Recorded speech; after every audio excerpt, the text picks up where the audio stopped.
How much to bet? This is one of the questions that I get asked all the time by beginners. First of all, we need to ask why bet. There are two main reasons why we should bet. 1. Value bet. This is betting to get called by a worse hand. If there is more than a 50% chance that you will get called by a hand that's worse than yours, you should value bet, because over the long run, that will show profits. 2. Bluff. Here, you know you are quite likely to have the worse hand, but you bet, giving the impression of a strong hand, hoping that your opponents will fold incorrectly. Let's look at how we determine how much you should bluff. Let's say there is $10 in the pot on the river round, and you have not even had a pair, and your opponent checks to you. You know if you check behind, you will lose that pot for sure. You shouldn't bet $15 or more. Why should you risk $15 to win $10? You should also never bet just $3 or less. The reason is simple. A bet of $3 is very cheap for your opponent to call. He would just have to invest $3 to win a pot of $10, the current pot, plus $3, your bet, plus $3, his call, which would equal $16. He only needs to win 3 out of 16 times, or 18.8% of the time, to make it profitable. And so, if he has any pair, or sometimes just a high card, he will call your bluff and you will lose the pot. I hope it is clear at this point that a bluff should be at least $4 and at most $10 on a $10 pot. In other words, the bluff should be between 40% and 100% of the whole pot. Now let's look at how much a value bet should be. Let's assume there is $10 in the pot on the river round. You have the best possible hand and your opponent checks to you. Surely you should bet, hoping he has something and calls. The aim of the bet is to extract the maximum value out of your hand, i.e., to find the maximum bet size that your opponent is likely to call you with. You should never bet $15 or more. From your opponent's point of view, he doesn't want to risk $15 to fight for a pot of only $10 with a medium holding, and most likely he will just fold. You should also not bet too small, at, say, just $3. Yes, it is likely you will get called, but you would only win an additional $3 once you got called. By betting more, such as $6 or $9, you get to win more once your opponent calls. Also, it is extremely important to keep your bet size constant, whether you are value betting or bluffing. If you always bet $5 when you are bluffing and $8 when you are value betting, your opponent will slowly realize that.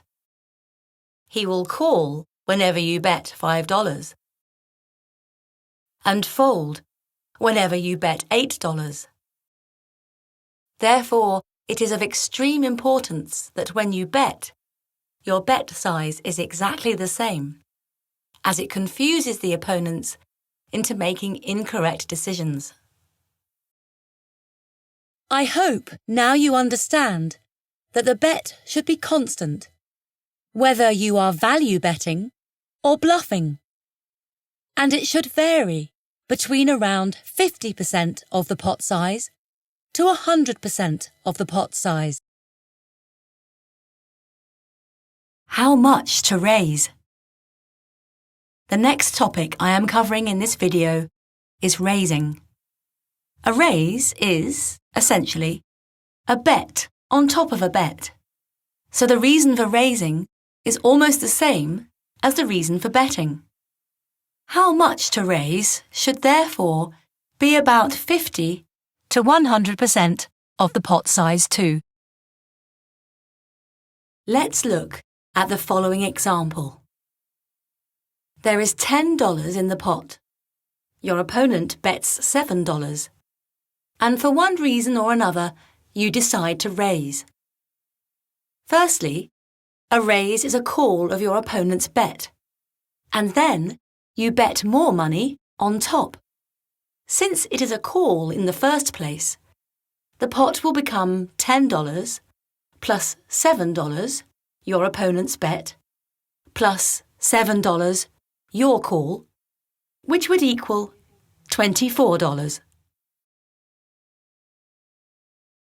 A 50% pot raise will therefore be $24 divided by 2, which equals $12 more, i.e., a raise to $7 plus $12 equals $19. A 100% pot raise will therefore be $24 more, i.e., a raise to $7 plus $24, which equals $31. Therefore, when your opponents bet $7 and there is already $10 in the pot, your raise size should be to between $19 and $31. The good news is that most poker software makes it very easy to raise to the right amount. If you want to raise 3/4 of the pot size, all you have to do is click on the 3/4 pot button and click on Raise. The poker software will do the maths for you. When should you not bet? Just as it is important to know how much to bet and how much to raise, it is also very important to know that in certain situations you should not bet. Such a situation is when you have a medium holding on a board, such as a middle pair. If you bet with a middle pair, your opponent will usually fold weaker hands, such as a bottom pair and no pair, and call you with a top pair or better. As the bet doesn't accomplish any purpose, you should check instead. Some of the examples where you should check instead of betting are when you are holding Ace 5 and the board reads 5-8 Jack, or holding 10 Jack on a 2-10 Queen board, or holding 7-8 on a 6-8 Ace board. Another reason for checking with a medium holding is that checking usually makes your opponent think your hand looks weak and makes him bluff you. With a medium holding, you can call his bluff and win extra money that way.